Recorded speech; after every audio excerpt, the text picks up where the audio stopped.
ஸ்ரீ மகாகுரப்யோ நமஹ. ஹரிஹி ஓம். சதாசிவசமாரம்பாம் சங்கராச்சார்யமத்யமாம் அஸ்மதாச்சார்யபர்யந்தாம் வந்தே குரு பரம்பராம்.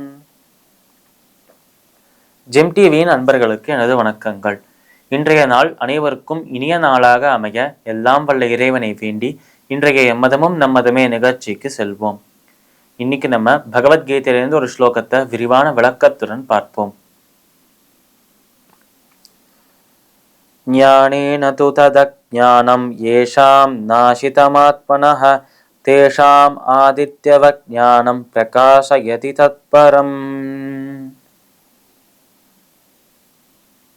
இந்த ஸ்லோகம் ஸ்ரீமத் பகவத்கீதையின் 5வது அத்தியாயமான கர்ம சந்நியாச யோகத்தின் 16வது ஸ்லோகமாக இருக்கு. இந்த ஸ்லோகத்தில் கிருஷ்ணர் அர்ஜுனனை பார்த்து சொல்றாராம், போன 2 ஸ்லோகத்தில் எந்த செயலையுமே பகவான் செய்வதில்லை, அந்த செயலிருந்து வரும் பலன் அவரை தீண்டாது, அவரை அண்டாது என்று பார்த்தோம். ஏனென்றால் பகவானுக்கும் அந்த வெளி உலகத்துக்கும், இந்த பகவானுக்கும் அவரால் படைக்கப்பட்ட விஷயங்களுக்கும் இடையில் யோகமாகிய இன்னும் ஒரு திரை இருக்கு என்பதையும் பார்த்தோம். அதற்கப்புறம் அதன் ஒரு தொடர்ச்சியாக இந்த இடத்தில் நம்ம பகவான் என்ன சொல்றார், கிருஷ்ணர் என்ன சொல்றார் என்றால் ஞானத்தின் மகிமையை பற்றி சொல்றார். அந்த பிரம்மத்தை பற்றிய அந்த ஞானம், அந்த பிரம்மத்தை எப்படி அடைவது என்பதை பற்றிய ஞானம், மோட்சம் பெறுவது, முக்தி பெறுவது எப்படி என்கிற அந்த ஞானம், அந்த ஞானத்தின் அந்த ஒரு மகிமையை இந்த ஸ்லோகத்தில் சொல்றார் நம்மளோட கிருஷ்ணன்.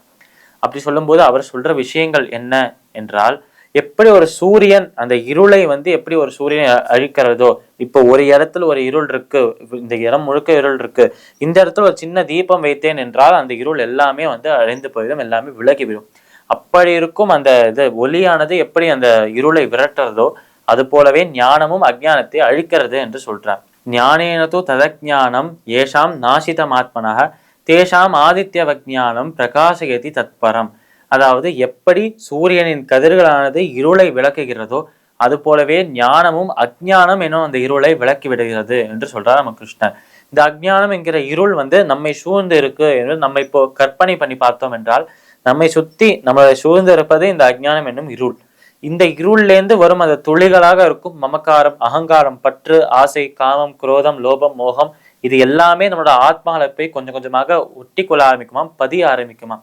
இப்படி ஆத்மாவில் படிந்து விட்டது என்றால், அப்படி ஆத்மால ஒட்டி விட்டது என்றால் அதுவே கர்ம பந்தத்திற்கு காரணமாக மாறிவிடும். கர்ம பலன் நம்மை தீண்டும். அந்த கர்ம பலனிலிருந்து வரும் கர்ம பந்தம் நம்ம ஆத்மாவை கட்டுப்படுத்தும், பகவானை சென்று அடையாமல் அதை தடுக்கும். அதனால் இந்த பகவானை சென்று அடையாமல் முக்தி பெறாமல் இருப்பதற்கு அந்த முக்தியை தடுக்கும் ஒரு வழியாக தான் இந்த அஜ்ஞானம் இருக்கிறது. அந்த அஜ்ஞானமே முக்திக்கு தடையாக இருக்கு என்றால், அந்த அஜ்ஞானத்தை அழித்து விட்டோம் என்றால் அந்த தடையே இருக்காதே, சுலபமாக மோட்சம் அடைஞ்சிடலாம், முக்தி அடைஞ்சிடலாம். அதனால் முக்தி அடைவது, மோட்சம் அடைவதுதான் முக்கியமான தத்துவம் இந்த இடத்தில் கிருஷ்ணர் சொல்லுவது. அப்படி முக்தியை அடைய வேண்டும், மோட்சத்தை அடைய வேண்டும் என்றால் தடை இருக்கக்கூடாது. தடை எதால் வர்றது? அஜ்ஞானத்தால் வர்றது.